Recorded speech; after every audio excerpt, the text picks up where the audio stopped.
The conscious mind can accept or reject. We say we like something, we don't like something. We can have that conscious choice. The subconscious mind, on the other hand, has no choice but to accept what is impressed upon it. And so that's why it's really important to become extremely careful, mindful, and choose what you allow the impressions of your subconscious mind to accumulate, because then that becomes the constitution of your mind. This is Awakened Love, the podcast, and I'm your host, Angel. This is a space where we get real about sex, love, and awakening. So strap in, let's go deep.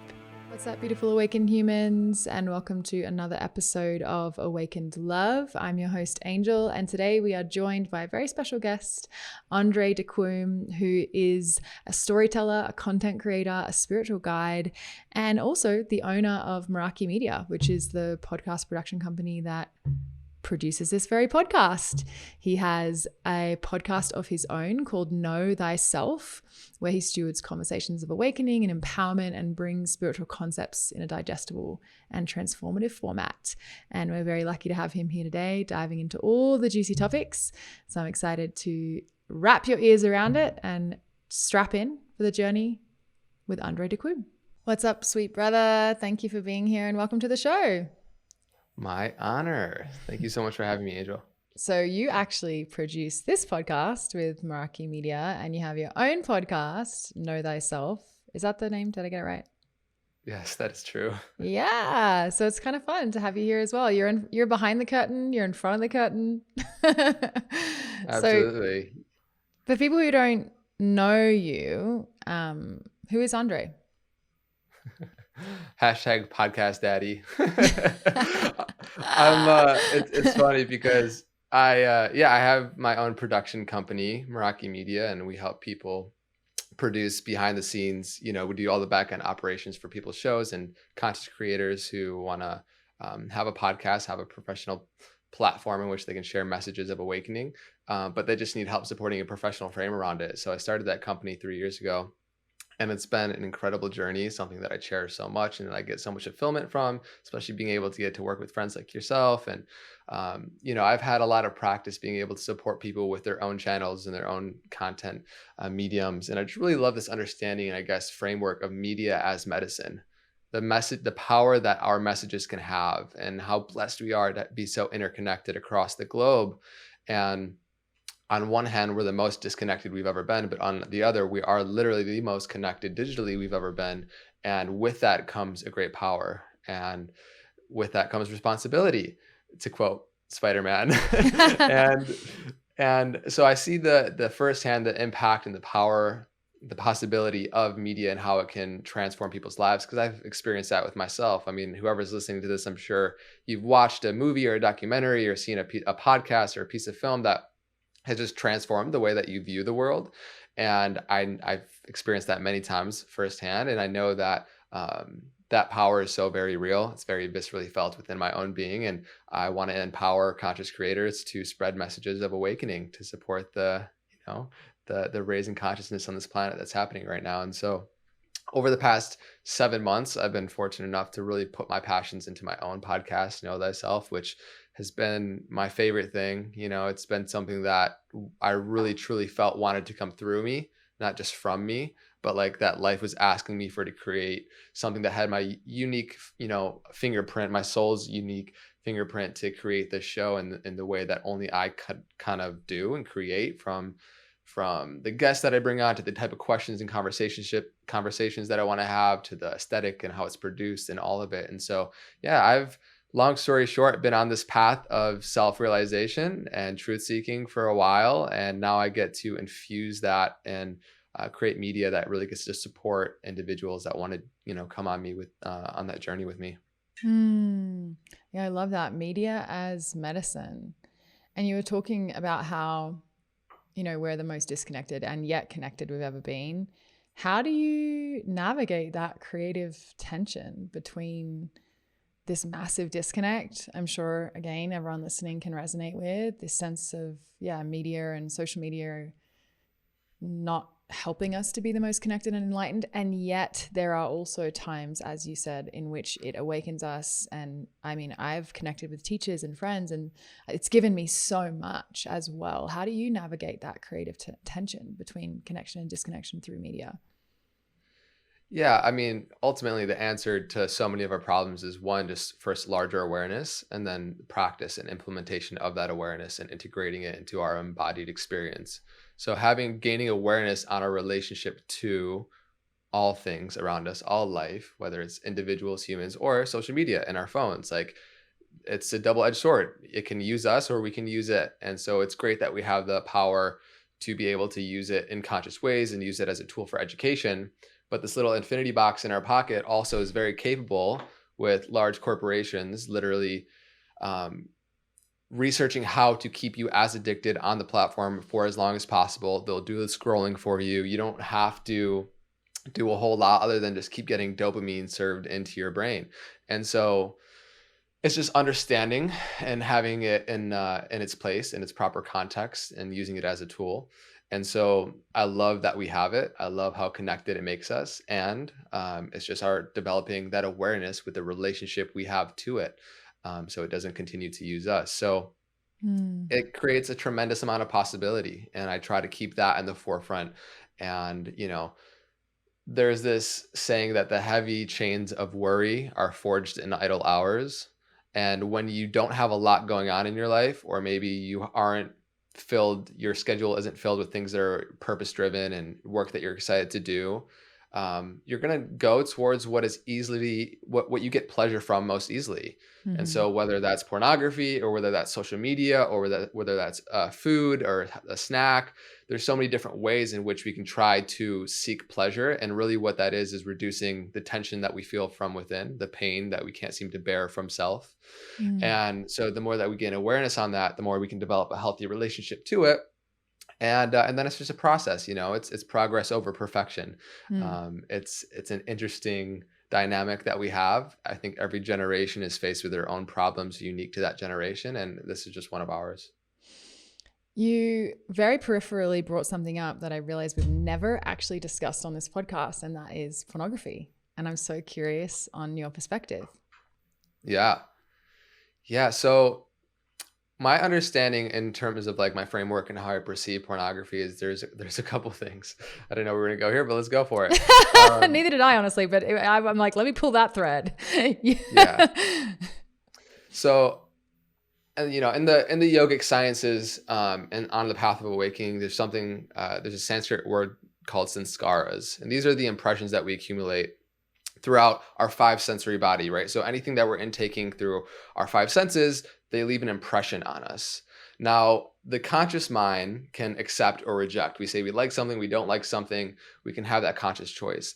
The subconscious mind, on the other hand, has no choice but to accept what is impressed upon it.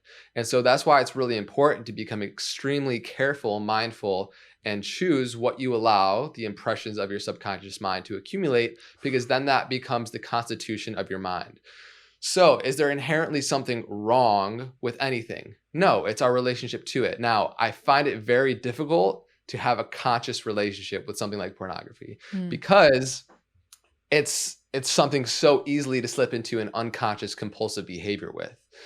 And the impressions that are left on, like, what are the messages you're getting constantly from pornography? There's all these messages of how we relate to our own sexuality in very unhealthy, disconnected ways. And so if you watch pornography every day, multiple times a day, if you develop addiction towards it, your lens on reality will then change to perceive women and relationships and human beings in a more tainted, lustful way. Is that bad or is that good? I just don't think it's ideal. I don't want to have this perception of that kind of tainted lens on reality and not be able to truly connect with people, but be in a perverted kind of perception of life around me. And so whenever I decide to see and choose whether I'm like going to do something or not do something, what is the effect that it really has on myself and how I perceive the world?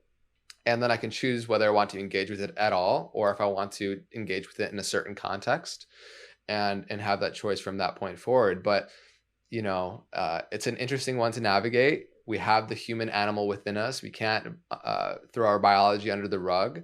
And it's important to develop a healthy relationship with it, just like it is with everything. Yeah, very, very well put. I think it's what comes to mind as this idea of like, what are we optimizing for?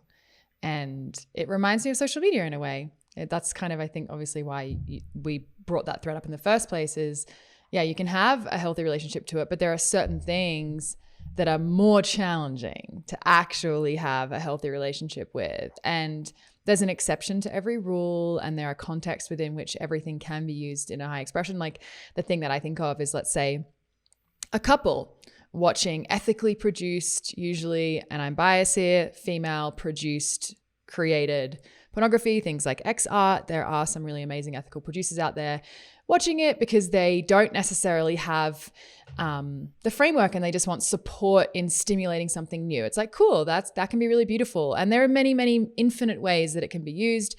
But I think the point you bring up is really good. It's like, it is going to leave an impression. And what are you optimizing for? And are you actually even aware of optimizing for anything through your relationship to that thing? So yeah, it's interesting. It's good to get your perspective on that. In the name of, you brought it up, like not sweeping our animal under the rug. You're an awakened man. You're a conscious motherfucker. So how do you, speaking of like navigating the creative tension, which seems to be knocked my mic, navigating the creative tension, which seems to be a little bit of a theme appearing here. How do you navigate that tension between the primal animal and the awakened, human, dare I say, soul? How does that show up for you? Sure. Yeah, I mean, there's so many things that I can go into from this. Thanks for acknowledging me and the enlightened human being that I am, and I'm woke, and that I've got it all You figured earned out, it. guys. No, you don't have it all figured out, but you have earned, like when we do the work, it's good to acknowledge that. Like we do earn our way into secure attachment. Doesn't mean you're not a messy ass motherfucker. I'm sure you are, but you're also a conscious man. Yeah, for sure. No, it's just that path of always knowing that there's room to grow. And for me, my relationship with both, right? So I love Ken Wilber's breakdown of growing up versus waking up. You can wake up beyond the illusion of who you are. We become so identified with our own thoughts and emotions, and thinking that the identity we assume we are is actually who we are. Now, as you go on this journey of creating distance between you and your thought and emotions, and you have a meditative practice, or you have some way to create stillness in your life and wake up beyond the illusory nature of who you have perceived yourself to be, you can start to see so much of the lies that you've been living. Now, that's important. If you just stay on that path for a long period of time and you don't do growing up, which a lot of people could, perceive as the shadow work. Now, if you just do the waking up work and you can know yourself beyond the illusion of who you perceived yourself to be, and you don't do the growing up work, the shadow work to see what are my characterological defects that have been oftentimes imprinted upon me from childhood trauma or for whatever it is, then you could go on to become a guru. You could have a profound level of awakening and experience of life. But there's going to be a lot of difficulties in relationships. A lot of people are going to be perhaps on the other end of abusive behavior. And so that's just not it. If you're just going down the waking up and the self kind of realizationship path. Now, I see it kind of encompassing and including all of it. If you just do the shadow work, if you're just staying on the never-ending wheel of excavating what's deep within your subconscious, there is a never-ending material and source of things that you can bring up, even from the planet. There's so much unconscious material that you could continue to work through. So that's where a lot of people, sometimes in the plant medicine communities or that just do talk therapy, for example, can just stay within this rat race of trying to continually improve the display of your experience of life. So the waking up context, I like to kind of give this analogy of who you are waking up beyond the illusory nature of how you perceive life is very much so like if you're going to go into a movie theater. Now, if you go to a movie, I went and saw Avatar 2 a couple months ago with a bunch of friends, rented out a movie theater. We all go there, all the lights dim down, the music comes up, everybody's focus and attention is on the movie screen. Now, it's very enchanting. You get so enthralled with what's happening on the display of the experience.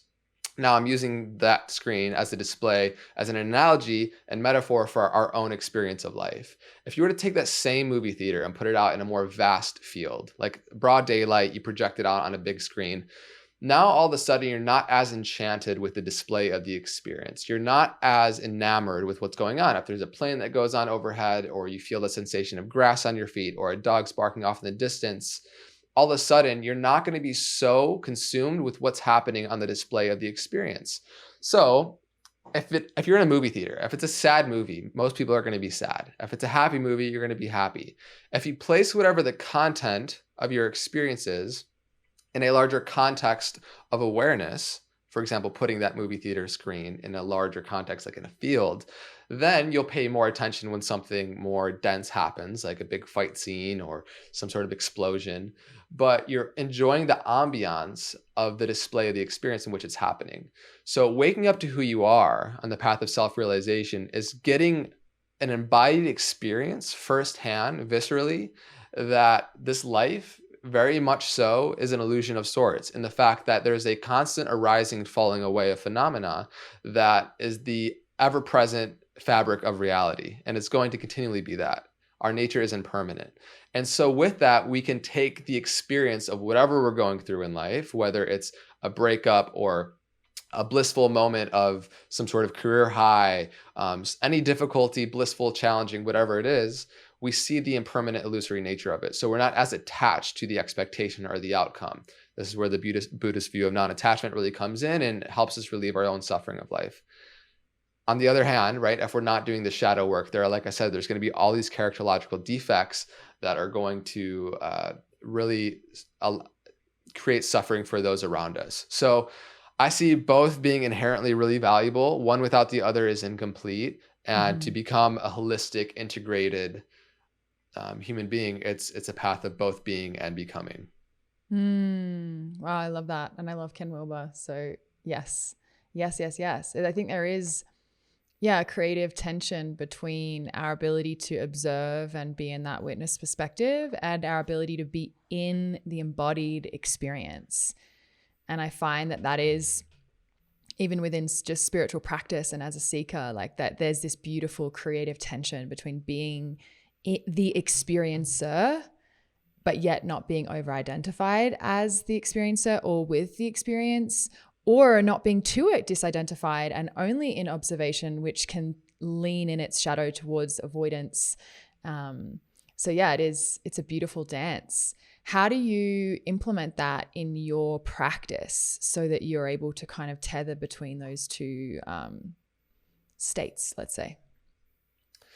Yeah, well, I mean, really it's just living life, on the side of waking up. You could do that alone in solitude, in solitary, in a cave off in the mountains. You can do that process. You can do that work. You can't do the growing up work without proper relationship to all life around you. If you don't have the mirror of an experience of relationship through people or through objects or whatever it is in your life, you're not going to see what the issues are that come up. Like if you're single and you live in solitude your whole life, you don't have a relationship where your shit comes up. And so it's just living life. It's being in relationship, being in community, seeing where I have the desire to keep control and be righteous over my own internal experience instead of my ability to be curious as to why things are the way they are, whether I'm experiencing fear, greed, jealousy, any of the quote unquote what people would perceive as negative emotions, and getting clarity on that. And so it's just a process of living life and gaining awareness via reflection in the mirrors of our external reality.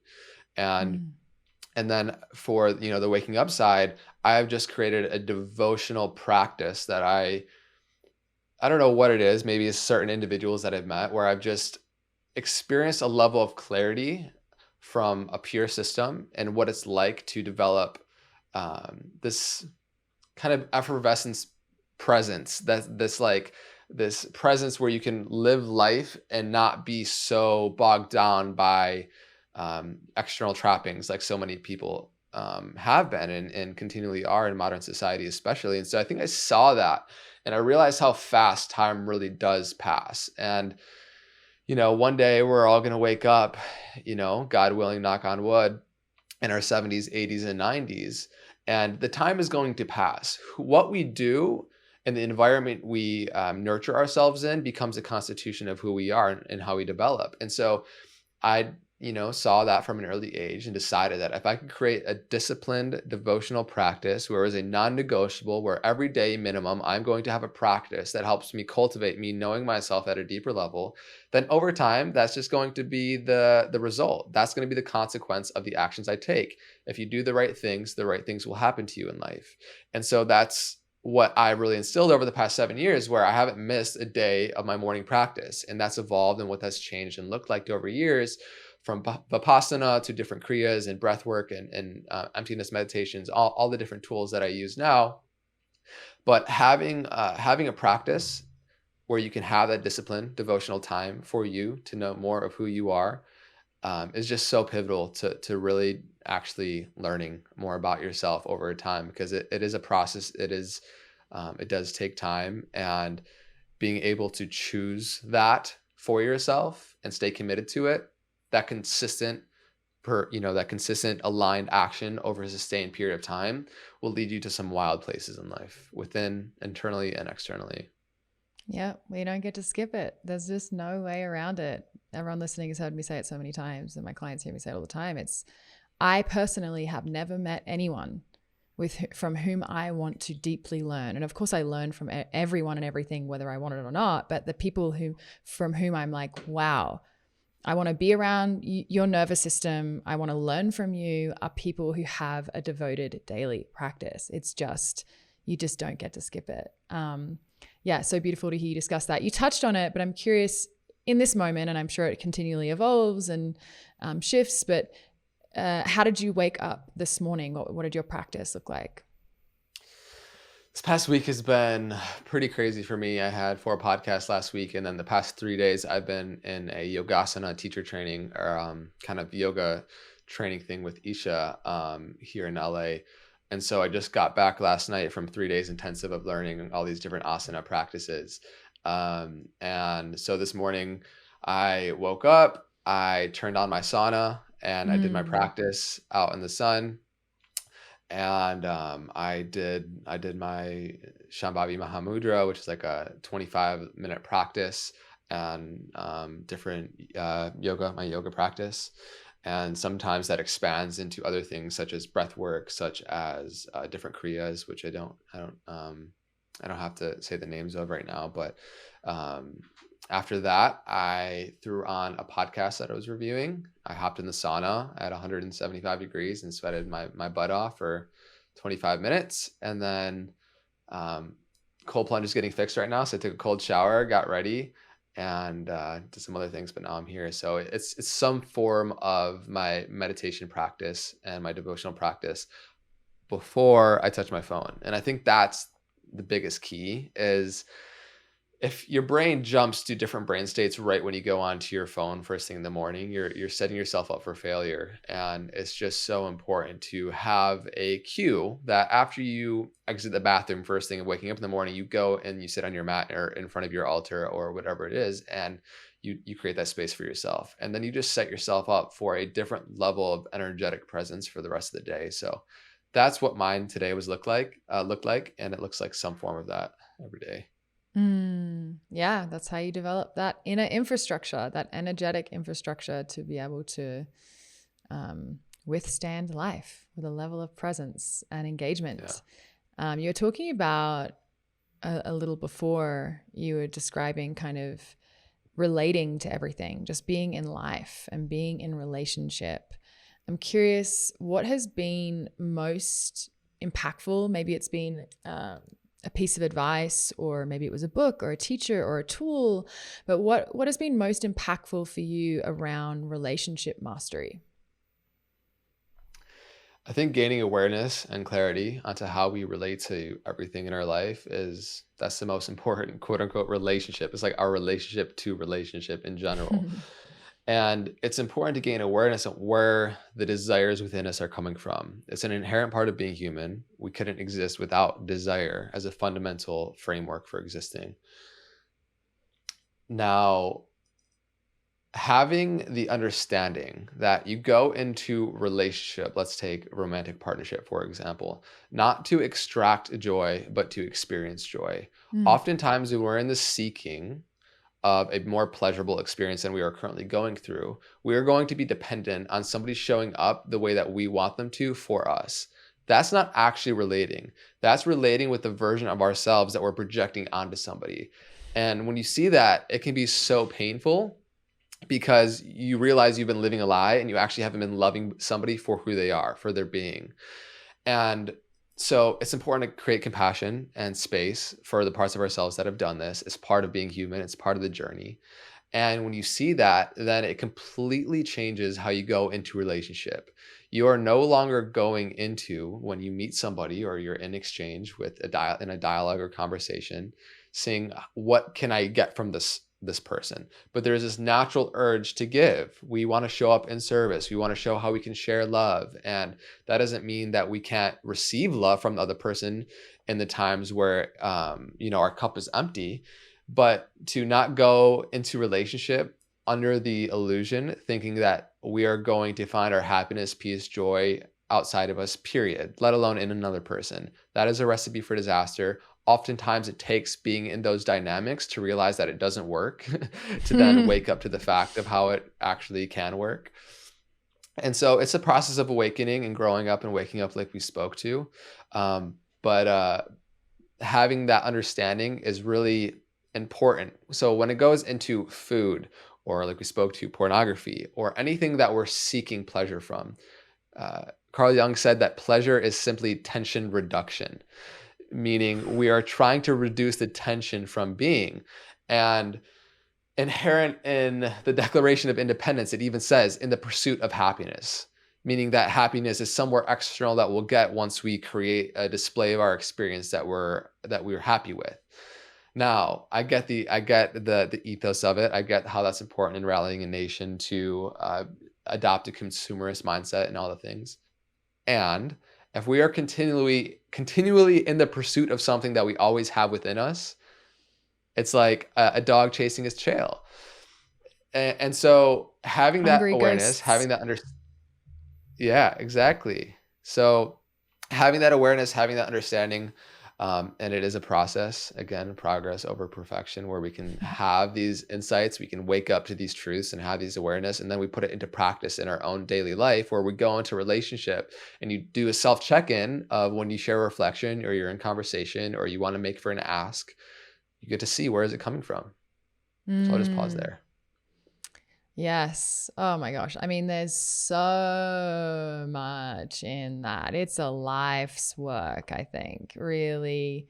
And so much of the healing opportunity to heal the attachment injuries we have around our needs and desires and feelings, and that authentic expression and that recognition that ultimately, as you say, like, we have the capacity now that we are adults to meet those needs internally and to give ourselves that without putting the pressure of the expectation on the other person, which people are afraid, like, well, if I meet these needs myself, then I don't want to. I want other people to meet them. And it's like, well, people are actually much more likely to be able to meet your needs when it's a respectful desire instead of this heavily charged unmet need. My goddess, there is so much there.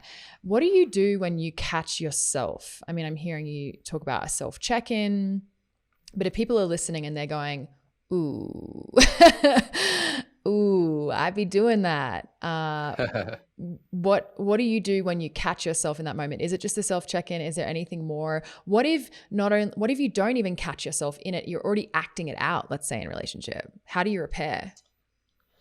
Well, part of just the inherent nature of unconscious behavior is that it's unconscious. You're not aware of it, right? And so if it's gotten to that point, then it takes reflection. So if something's already been done, then it takes some sort of reflective practice or even just internal thought dialogue of contemplation of how I could show up better. Now, when you catch it in real time, that's the first step. You have that awareness where it's like, okay, I see this and I see that I'm bullshitting myself. And to just continually see something like that, once you shine the light of awareness on something repeatedly over time, it's just the evolution of it is inevitable. It will grow to the place one day where it's integrated and no longer an issue. But to first just say, I see you, like have that be a mantra. I see you. I see you. I see you. And when you see the parts of yourself that you've unconsciously disowned that are part of your persona, then you start to have a deeper inquiry as to maybe why that has become a fabric of your existence and of your reality. It's not always also necessary to pinpoint the exact story of where it came from, but those parts of ourselves just need loving awareness. And so if we can apply and feel into having loving awareness for those parts of ourselves that we shame, it really comes down to that fear of fully feeling something for what's like 60 or 90 seconds. And we blow it up to be this big, crazy thing, but it's just something that wants to be seen. It wants to be felt. And then it can be let go. And if you're fortunate enough to be in a conscious relationship or a divine union where that can be held space for, where it's not just constantly my shadow versus your shadow, and we're going to fight it out to the death to see who's right and who can win this argument. But it's like me and you against our neuroses, whatever the issue is. It's like, let's work as a team to move through whatever is going on within the issues that are happening. And that becomes a beautiful catalyst for growth if we're fortunate enough to develop those relationships. But first, often I find we have to do the internal work to even become a magnet to those experiences and relationships to come in the first place. Absolutely. Like we need the tools and the time on the tools to be able to show up in those interactions where you want to lean out and you choose to lean in. You want to choose your neuroses, but you choose love, because we can't expect that of ourselves if we haven't had any practice or support or tools or time in devotional space, developing awareness. It's just like that would be almost unfair to expect of ourselves. So the good news is anyone can get there little by little, and also that repair is always available, which I like to remind people. It's okay if you, in fact, it's very valuable if you catch yourself in those experiences, even after those triggers or moments of being regressed. There's always opportunity for repair, and ultimately sometimes you won't get opportunity to repair with a person. They might no longer be in this realm. They might no longer be in this life, but you always have opportunity to repair with yourself. So yeah, I think it's interesting what you're touching on. It's like this idea of, consciousness and awareness. And I think what I see a lot of people doing in relationship is they're signaling instead of communicating, because they're not fully aware of the neuroses and the underlying needs and desires that they're trying to manipulate to get the other person to do the thing or say the thing or be the thing such that the need they think they have will be met. And I hear what you're talking a lot about is this like awareness of the come from allows you to go, wow, I really want that. Whether that's a healthy desire, a reasonable desire, or expectation or demand. Now I see it. Like you're saying, I see you. Okay, now I can actually work with that. But we have to be willing to expose the ugly truth to ourselves. And I think that can be really hard because it's hard that the parts of us that are quote unquote hardest to love or ugliest or have the most shame and yet often hold the most power. How do you navigate conflict? We're talking a lot about like relating and seeing, and I mean, is that even something you still experience in your experience? And if you do, what does that look like? How do you navigate it? Yeah. I mean, I'm always here for conscious conversations, for difficult conversations, opportunities to grow. In terms of like specifically romantic partnerships, I personally, I just wouldn't get into a romantic partnership at this point with somebody who isn't taking full responsibility for their own experience of life. And that doesn't, you could show up somebody as a coach, or you could show up in the relationship as a partner, and it depends how they want to relate. And you could actually ask them that. For me, it's being in partnership with somebody that can take conscious responsibility and ownership for whatever my stuff is, to at least start by acknowledging that. And then it takes two people to dissolve the own internal fight for self-righteousness, that you need to be right about whatever your experience of life is, and to create a curiosity around it. And so, yeah, at this point, whether it's, I'm just navigating it, dealing with it, or I just am at the point where I don't kind of attract that kind of more visceral, gross kind of conflict. I'm always here for the healthy discussions, constructive criticism, and difficult moments. But those challenging moments don't necessarily have to be hard when you bring an energy of openness to it. And Mm. so, yeah, I haven't gotten in like where I've had to raise my voice in an argument or conflict, and I don't know how long. But yeah, just it's what we spoke to earlier about a relationship with everything, with anything, and all the relationships in our life, how we can come into it from a place of knowing who you are, and then there's really not this possibility of continually pretending you are who you're not, when you know that there's a larger context of, in which you exist. So at a certain point, when you kind of wake up to the truth, and that's an ever evolving path, but there's a certain point when you can have an embodied experience of that, where a lot of the plights and challenges that a lot of people would experience just cease to exist in the form that they had. Yeah, I agree. I think you're just like, at least I can only share from my personal experience as Angel, is I just have gotten better at tracking my reactions. Doesn't mean that I'm perfect. I've been with my husband 6 years. So we very rarely argue. We've definitely been through a period in the last little while where we're navigating bigger challenges, which brings up more content, and you're like, woo, baby, okay, like here's more to work with. But if you're showing up to do the work, then it's difficult, but it's not, it doesn't have to be as hard as it once was in previous relationships where it's like total chaos. And it's like, as you say, each person is just pretending to be who they're not. It's not even aware of the pretending. It's just like an absolute shit show. But at least in these moments where I know what my intention is. My intention is to show up with an unguarded heart.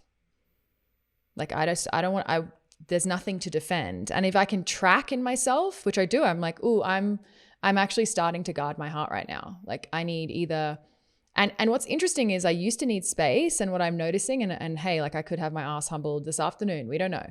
But what I'm noticing is that the deeper I track that, the more I'm actually able in conversation to track, like, I don't actually need space in this moment. I'm able to track that I'm guarding, and can I just choose a different choice right now to actually drop the armor because I'm tracking it. And that's not like some superhuman power. That's literally, I think, what you've been describing is just awareness. If we're actually just aware of it, then we can choose something else. And we all have that capacity, which is exciting. And that we don't have to relate in these really difficult, painful ways that have been perpetuated for so long, and oftentimes that we've inherited, and that we can just put down. Like we don't have to carry that anymore. Yeah. It's not something you necessarily want to hear in the moment when you're so triggered by something, but when you have some space from it, and you can realize that our triggers are here to teach us something, then we can be excited when actually something happens. And the more that you go on that path of self-realization and burning away the layers and lies of who you're not, the more you get excited when there's a piece that arises that's not integrated. You're like, oh, an opportunity for growth. Because you've gone through that cycle of death and rebirth. You know what's on the other side of releasing who you're not, and it simply is more of who you actually are. So why that's exciting is because you've discovered more of who you are. That's the greatest thing you'll ever find in your life. That's so much more life becomes available to you. And then you can start to actually invite that in and walk towards the fire of self-transformation. And then the next time a trigger comes up, you actually look inwards right away, instead of compulsively, reactively pointing towards something that is the reason for the trigger. You're like, whoa, I'm triggered by something. Let me take a deep breath. Like, let me tune in for a second. And that space between the stimulus and the response, that space that's the opportunity for growth. And unless we have that space, there's just the trigger, and there's the outcome and the consequence in our external reality. There's no real room for conscious exploration. And so we've been speaking a lot today about the dynamics and how we kind of go about raising that consciousness. But I love what you said. I think it's just an important framework. And I just want to give grace in this moment for anyone who's listening and is like maybe feeling a little overwhelmed by the amount of unconscious material, or like, whoa, I've got a lot of triggers, or whoa, I'm doing a lot of that in my relationships. And I think in those stages, just giving yourself a lot of grace, focusing on what Andre was talking about, like start with a small daily practice. even if you just caught yourself in reactivity and chose to look inward as you're describing 1 out of every 20 times, then it will be 2 out of every 20 times, and you'll start to tip the scale slowly. And then you will absolutely one day arrive in a space that you're describing, which is that space where you're like, ooh, something exciting. Oh, I'm actually triggered. And my mentor says, sometimes we do such a good job of creating stability and safety and love. And sometimes that actually obstructs, there are super covert, deep hidden patterns that feel almost hidden in the safety or the life you've created. I'll speak for myself. And yet lately I've been doing really deep healing work that I'm actually in exactly what you're describing, where I'm like, oh, wow, that's still there. Oh my God, that's been covert. And you get to have that excitement, and every person can have that experience. And if you're like feeling really far from that, that is so okay. I was so far from that for so long, honey. You can just do a little bit at a time, baby steps, incremental.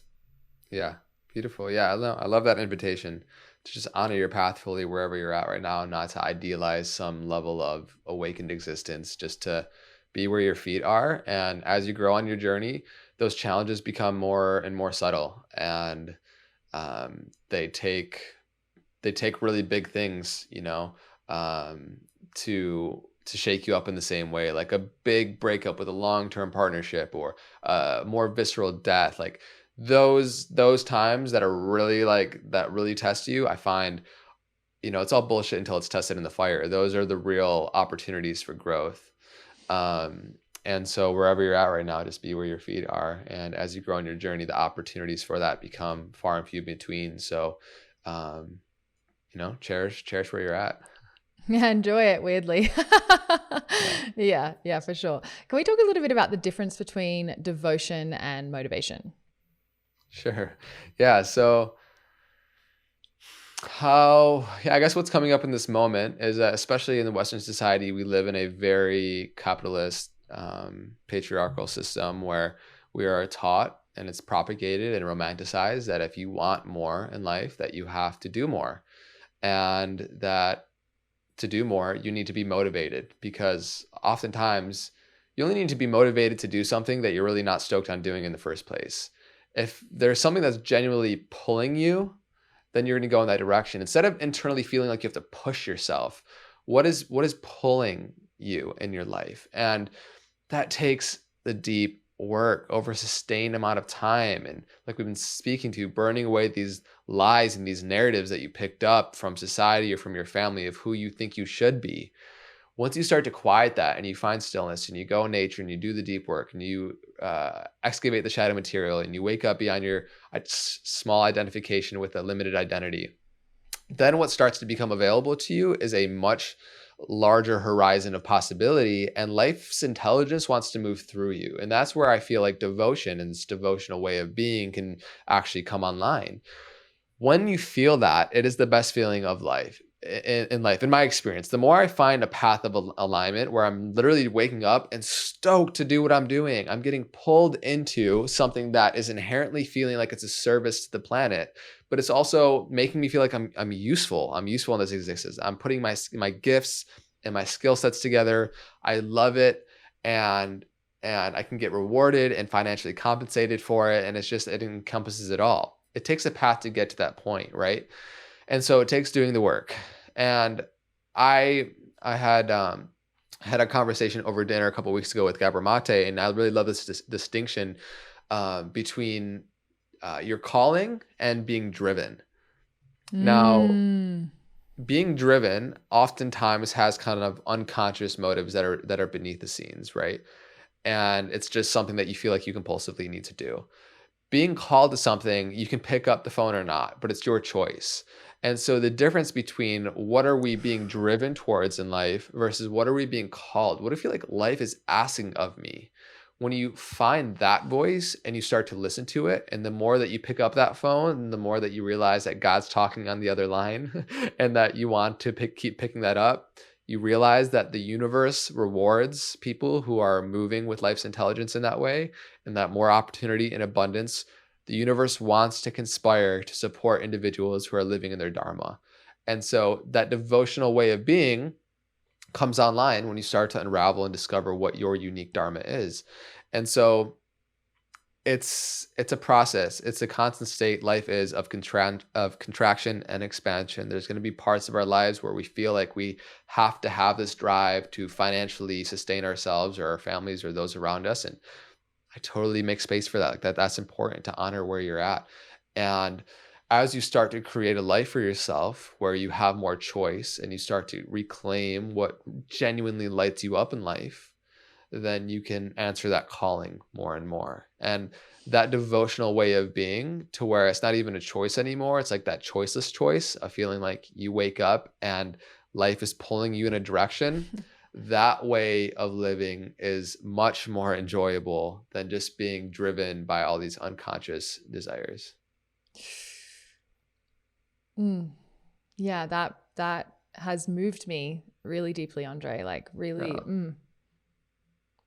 And it's interesting because I wanted to ask you a question earlier and you just answered it without me asking it, which I love, which was around this idea of, because I'm a tantrika, you know, I believe in pleasure as medicine. And we talked a lot about like the shadow side of the cheap cheeseburger version of the dopamine hit and the, you know, but I really wanted to get to touching on what is that pleasure that is sacred alignment, that is like, what's the healthy high expression of joy and bliss that is our natural state. And I think you just dished it, honey. That's it right there. Nothing feels better than alignment and allowing the creative intelligence of the universe to rip through you and penetrate you and come through you and live as you. And wow. So beautiful. You touched a little bit on, this idea of creative intelligence, that life has an intelligence. Can you speak to that a little more? Sure. Yeah. I mean, I'm somebody who really loves Eastern philosophy. And also, I just want to say that it was so beautiful what you just shared, and to see like how you're touched by that. I'm really excited and just fortunate and blessed we get to drop in like this. And I'm excited to continue the dialogue off camera always. But in the study of Eastern religion and philosophy, there's not a whole lot of talk about our creativity and how we are creative beings. And I think it's such a large part of our journey. You know, for me, how I express myself creatively. I mean, if you just look at nature, our creator is the most intelligent thing ever. You see the spectrum of which all life, plant, and animal species exist. It's truly mind-blowing. You know, the intricate, inherent sacred geometry that is interwoven within all of life is mind-boggling. And we are nature. You know, it's actually really funny. If you look up the definition of nature, it says that it's like all plant and life phenomena around us, as opposed to humans or human creations. It's crazy to hear in the English dictionary that, we've excluded ourselves from nature, and that philosophy is interwoven in how we. I know, right?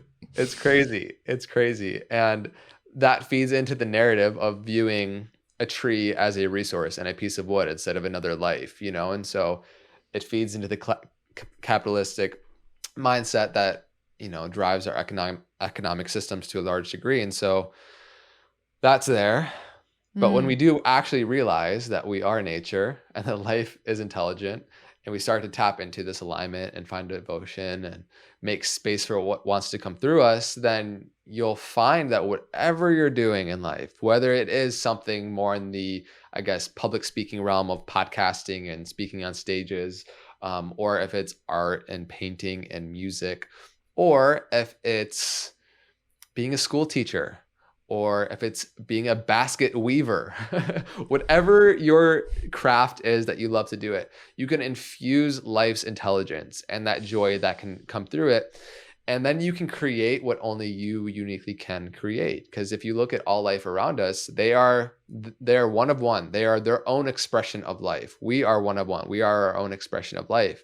When we realize that, when we come to terms with it, when we find what wants to come through us, then we can have creations that were in the unmanifest, but because we became who we actually are and we realized that we became that energy, then the manifestation of that becomes possible, and we can bring from the unmanifest into the manifest, and we can alchemize and go through that process of creation. And through that process, it's some of the most rewarding things, because then you can become like a channel. You're like a conduit for a greater intelligence to move through you, and then you'll surprise the hell out of yourself about, with what comes through you, whether it's writing, whether it's in spoken dialogue through podcasting, or you're creating a beautiful piece of music or art, like all those things that we spoke to. It's when you feel like you're not just intellectually figuring out what is going to be perceived as profound, but you weave with life in a deeper intelligence, that is profound inherently. And so when we get ourselves out of the way and we find this unconscious competence with how life wants to use us, then that's when life gets really fun, and you can be super surprised on the journey of where that takes you. I love that you brought up the idea of surprise, because isn't that the opposite of control? And like, as a recovered and recovering try hard, honey, I'm like, this lesson has been such nectar. My word last year was listen. And wow, for me, really wholly devoting myself to being in a state of receptivity and just listening, did I get to experience such richness. I'm like, oh baby, just let go, honey. And that part of me is like, I can't. And now I just like have so much love and compassion for it. But it's so beautiful, because you're right. Like, when we're not so busy trying to control, life surprises us, and we're not like, oh, that's a terrible, awful thing. We're like, wow, what a wild and surprising adventure. And then I love that you brought up, like, we will surprise ourselves. Like, we don't even know what we're capable of creating, saying, impacting, how we could serve. And I think this is such an important point, because I have so many people ask me, what should I say? How should I create? They want to know about their expression. They want to show up in the world. They want to be seen. They want to add value, which is all beautiful, deep intentions. But we miss and skip that the step to creation, as you were talking about, the unmanifest, is the receptivity, is the listening, is the clearing out, which is why I love, as part of my devotional practice, poetry and dance and pleasure. It's like I do the emptying out of the meditation. And then after, all I want to do is write and create and play. And just for people listening, that it gets to be that. This is really fun. We've spoken a lot about awareness and focus and devotion, but it is ultimately, as you've been saying, the most pleasurable thing, the most truly, deeply, wildly fulfilling. And I just love that you brought up the energy of surprise, because it brings us into awe. And how hysterical is it, y'all, that we look at this beautiful planet and human beings, and we think that we have to try so hard. Like, we're holding this reality together with our effort. Like, I'm laughing at myself, because for so long, that's been a deep part of me. And I'm like, oh baby, like, really? Like, we're holding, even as humans, even as a species, like, we're holding this reality together. It's all on us. And it's like, we just need to like get out of the way. Reality is perfect. Look around, y'all. The intelligence is right here. For people who are perhaps also recovered or recovering tryhards or control freaks or like efforting, what has been most profound for you? Is that something you've ever experienced? Or maybe you didn't come into this lifetime with that particular imprinting. And if it is, even on a small level, what has helped you the most to let go, quote unquote, which people are always talking about surrender and let go. And what does that actually mean, and how do we do it? Mm-hmm. Yeah, so beautiful. I love what you shared. First, for people that feel like maybe they're just on the other end of the spectrum or pendulum, where it's like that's not the current existence in which they're experiencing, just to make space for and water the seeds that you want to see blossom in your life. And if you give that time, and if you have just 30 minutes a day or 10 minutes a day to choose joy in some form of creation that has no result, you find play in what you're doing because you just want to do it. And a lot of times it just takes experience. Like, if you haven't found things that really light you up in life, first off, I would have a deeper inquiry into realizing that everything can light you up in life if you have the right understanding and you engage with it from a holistic sense. But there's certain things that light us up and ignite our soul in a way that otherwise wouldn't have. And you just need to try more things to be able to experience that. So whether it's Maybe you don't love guitar, but for some reason when you play piano, it really lights you up. Or for whatever reason, you go into a certain pottery class and that becomes an incredible passion that you want to devote more time to. When you have those seeds that you water and then you develop competency in that skill and that process, there is a spectrum of learning that we go through. First, we start at this place where we're unconsciously incompetent at whatever we're doing. You've probably heard this moving through this as well. You go through that, you don't know what you don't know. You don't even know shoelaces exist, for example. The conscious competence, the conscious incompetence is that you realize the shoelaces exist. The conscious competence, the third level of learning, is like practicing tying the shoelace. But you have to really think about it. There's the two loops and you tie it together. And then the unconscious competence is like you tying the shoe without even having to think about it. And that's when you develop a level of self-mastery in whatever you're pursuing or experiencing in life. And when you find your unique gift and you develop unconscious competence in that thing, mastery and intelligence, the nature of intelligence, fuses through you. And that's where that energy of surprise comes in, where you create something that is beyond you. And I think that that's something that we're all here to do. I think we're here to create something that would not have been possible to be created without our unique fingerprint. And so, yeah, the process of letting go is the process of awakening. Oftentimes, like I spoke to, we think that if we want to become more, we need to get more, we need to accumulate more. When you realize that who you are is always within you, then it's just removing the barriers that you've created, those artificial barriers that are keeping you in the way from accessing more of spirit. And so it's in the unlearning, it's in the letting go. You don't actually find more joy sustainably by putting more clothes in your closet. It's by removing what no longer serves. That's just a weird example that came into mind, but use that as a metaphor for your life. It's removing and making space for more of you to be in the energy of what you want to cultivate and bring forth in your life that actually allows you to have a more light, kind of effervescent experience of reality. So I don't know if that answered your question, but that's what came to mind. Yes, absolutely. I love the closet analogy too. It's just awesome though, like the intelligence of the universe that we're like, oh, wow, even awakening, even joy, it's actually really easy. All this other stuff is so hard. We make it so hard. And it's the cosmic joke. You're like, ha ha ha, hilarious. I've been trying so hard to get what's always been here. Yeah, there's a beauty to that. And I love that frequency of the surprise or the cosmic joke that we can access through these states of just like, wow, that was in me all along. And we all have the capacity for that. So yeah, I hope that's sinking in for everybody listening. We could go on forever because you are a well of wisdom, speaking of a channel. But the time is now. So where can people find you and your work? Yeah, if people want to check out more of myself or my creations, what's going on, just type in my name, André Duqum, or Know Thyself. And there is a library of media and podcasts that you can dive into. And I feel fortunate enough to be able to steward conversations that dive into a lot of these topics that we touched on today in more depth. And so feel free to check those out. And yeah, that's really where you can find me. Amazing. Thank you so much for being here, brother. I like to finish with rapid fire questions, although they're never rapid fire. It's more of like a tantric process oriented approach, but that's a really long title. So with that in mind, are you ready for some questions? Oh, absolutely. Let's do it. Biggest turn on? Knowing myself. Biggest turn off? Not knowing myself. Rapid fire, like it. He's ready, y'all. Favorite food?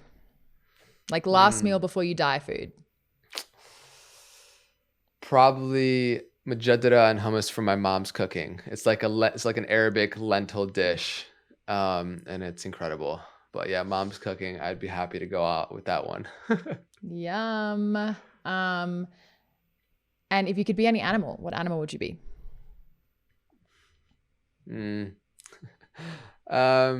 I don't know. I think I've resonated with owls for, I guess, their self-gnosis and their kind of effortless, wise presence. So I'd probably pick an owl. Yes, love that. Love. What is the key to successful relationships in your opinion? I think we spoke to this beautifully earlier. If you Mm. want to truly be in a dynamic where you can allow the relationship to be a container for growth, it first comes in taking full ownership and responsibility for your own process of awakening. And when you go in that process, it's not to be under the illusion that you need to be completely whole, realized, and enlightened being before going into relationship, but you understand the context of what relationships serve, and that everything in our life, all phenomena, is impermanent, will arise and pass away. Just like relationships, they all have an expiration date. We will all pass one day, whether it's in divorce or separating in this life, or it's at some point when we die. Relationships here are some of the most fruitful things that we're going to ever experience. And to cultivate that and to honor it and to give it the reverence that they deserve, allow us to go in those dynamics, to view the container as an opportunity for us to know ourselves and to have a lot of fun. When you find those qualities of values of not just taking the whole journey so seriously, of where we're here to develop this self-gnosis and realize ourselves in this spiritual gas of big fire that can be a lot for people. It's to have fun and to really enjoy the process. And hopefully we can just leave the audience with a reminder that laughter is some of the most potent medicine, and to be with somebody where you can laugh your way to the grave, I think is the greatest privilege we can have. Oh, honey, if you don't laugh, you cry. And sometimes you cry while you laugh, but goddamn, yes, I'm so grateful for that. Yeah. All right, my love. We've come to that time. Thank you so much for your words, your wisdom, deep appreciation for you and for all that you shared. Thank you so much. And I'm just so excited to continue to see your medicine get spread throughout the world. You have such a beautiful understanding, framework, and also feminine essence in which you infuse all your messages. And you're somebody that I enjoy hearing to, like you're pleasurable to hear to the ear. And I just can't wait to see and continue to see your impact spread throughout the world and to continue to develop our friendship, and just love you so much. Love you, brother. More soon. That's it for today, Awakened One. And just a quick thank you from me. Thank you for gifting us with your most precious resource, your time and attention, so that we can make this world a more awakened place. And if we're not friends on Instagram yet, then we absolutely should be. So come on over and say hello at Angelika Alana, and I'll see you there and see you next week.